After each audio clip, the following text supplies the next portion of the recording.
এরকম কি কখনো আগে বন্যা হয়েছিল? হয়েছিল, ওটা 83 বন্যা হয়েছিল এরকম বন্যা। তো আমরা শুনেছিলাম যে 88 বন্যা হয়েছিল। 88 না 83 তো যাই হোক, আমাদের এই বিগত 20 বছরের মধ্যে আমাদের এখানে 2005 সালে একটা বন্যা হয়েছিল ছোটখাটো, কিন্তু বিগত 20 বছরের মধ্যে আমাদের এখানে এরকম কোনো বন্যা আমরা দেখি নাই। ঠিক আছে, তো আপনাদের বাড়িঘরের কি অবস্থা? বাড়িঘর, আমার বাড়িঘর এখানে। তো যাই হোক, সুপ্রিয় দর্শক শ্রোতা, তো আপনারা যে যেখান থেকে আমাদের এই ভিডিওটা দেখলেন অবশ্যই আমাদেরকে একটু সাহায্যের হাত বাড়িয়ে দিবেন। আর আমাদের এই ভিডিওটা আজকে আপনারা সকলে একটু বেশি বেশি শেয়ার করে দিবেন, যাতে করে আমাদের আপনাদের একটা শেয়ারের কারণে সকলেই আমাদের একটু সাহায্যের হাত বাড়িয়ে দিতে পারে। পাচ্ছেন, এটা কিন্তু আমাদের কলতলা বাজার। আমাদের বন্ধু বান্ধব যারা আছেন আপনারা কিন্তু অবশ্যই এই রাস্তাটা চিনেন।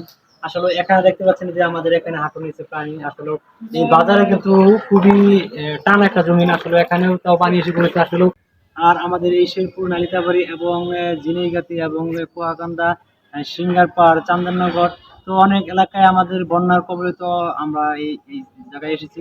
তো এখানে যারা বন্যা কবলিত হয়েছিল অবশ্যই তারা এখানে আমাদের এখানে আশ্রয় নিয়ে এসেছি আমাদের এই কুয়াকান্দা, সিঙ্গারপাড়, এই কুয়াকান্দা হাই স্কুল থেকে।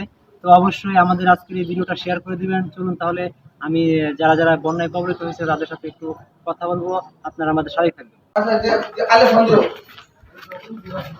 আমাদের চাচা আর অনেকেই রয়েছে যে আমাদের এই শেরপুর 5 নং ধলা ইউনিয়নে, তো অনেকেই বন্যা কবলিত হয়ে আমাদের এই কুয়াকান্দা এসব উচ্চ বিদ্যালয়ে তাদের ভবিষ্যৎ নিয়ে এখানে আশ্রয় নিয়েছে।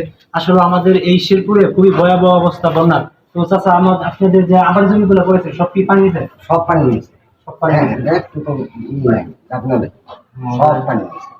তো 20 বছরের ভিতরে আমি এখনো এরকম বন্যা কখনো দেখি নাই।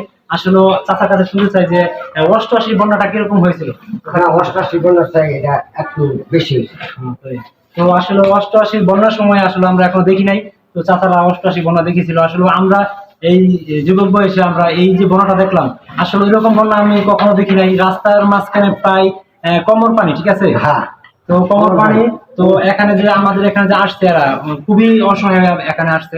আসলে আপনারা অবশ্যই আমাদের এই শেরপুরবাসীদের জন্য দোয়া করবেন, এবং যারা এই ভিডিওটা দেখলেন অবশ্যই আমাদেরকে একটু সাহায্যের হাত বাড়িয়ে দিবেন। তো কাকা, আসসালামু আলাইকুম, ভালো থাকবেন।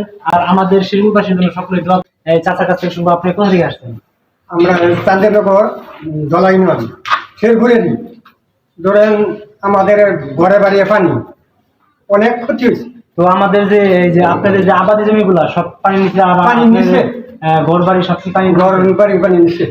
তো এটা তো এই বৃষ্টিটা হয়েছিল আমাদের এই আপনাদের এখানে, তো কতদিন বৃষ্টি হওয়ার পরে পানি বন্যা হবে?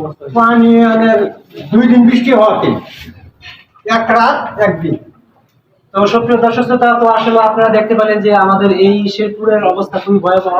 আসলে আমাদের এই 5 নং ধলা ইউনিয়ন এবং চান্দননগর, নয়াপাড়া এবং বাটিয়াসিরা এবং আরো রয়েছে ঝিনাইগাতি, তো এই প্রত্যেকটা এলাকাতে আমাদের বন্যার পরিস্থিতি খুবই ভয়াবহ। আসলে আমাদের অনেক ক্ষয়ক্ষতি হয়েছে। আপনারা সবাই দোয়া করবেন, আমাদের সাহায্য করবার ব্যবস্থা নেবেন। তো এদিকে সামনের দিকে। আসসালামু আলাইকুম, ভালো আছেন?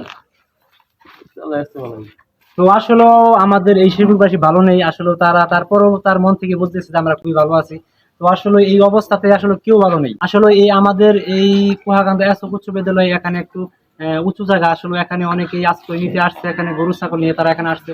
আসলে শেরপুরের অবস্থা খুবই ভয়াবহ। আসলে আমি কিভাবে আপনাদেরকে বুঝাবো আসলে আমাদের এই শেরপুরের যে পরিস্থিতি। তো আসলে আমাদের জন্য সকলে দোয়া করবেন। তো কাকা, ভালো থাকেন।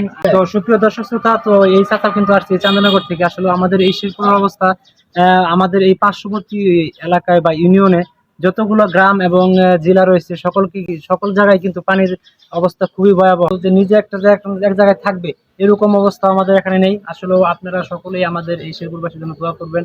তো আজকে এই পর্যন্তই, সকলেই ভালো থাকবেন, সুস্থ থাকবেন। আল্লাহ হাফেজ।